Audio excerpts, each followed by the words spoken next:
More scrutiny over the office of the constable. Bexar County asking each of the 4 constables for information on how they're using their reserve deputy constables. Those are unpaid deputies with the same power as those that are paid. It's all in preparation for a conversation with county commissioners next week on whether they need to have those unpaid positions at all. And if so, how many of them? Garrett Berger tells us what the concern is. They may not be paid, but when they're on duty for a constable, reserve deputies have all of the rights, duties, and privileges of any peace officer. But Judge Nelson Wolff wants to know, what exactly are they doing for the county? State law allows the commissioner's court of each county to decide if constables can appoint reserve deputies and how many.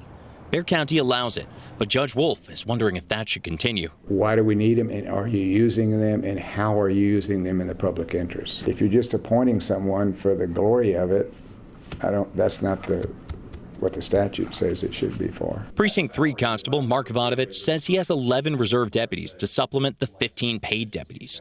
And they're not just appointed for glory. They help with the work and for no pay. They're here pretty often, especially in court security role. We have them here at least 2 times a week or 3 times a week. As with everything constable related these days, this review of reserve deputies links back to extra scrutiny on the offices following the tumultuous tenure of the recently resigned Michelle Barrientos Vela.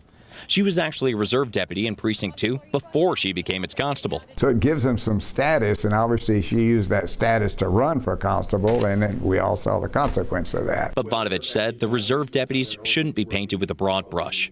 They're often retired peace officers or people with law enforcement experience who want to help their community, he says. And he believes the commissioners can be persuaded not to do away with them. But if they're talking to constables and they actually see the roles that they play and they see the reports that are coming in, I don't think that's the decision they'll make. Garrett Berger, KSAT 12 News.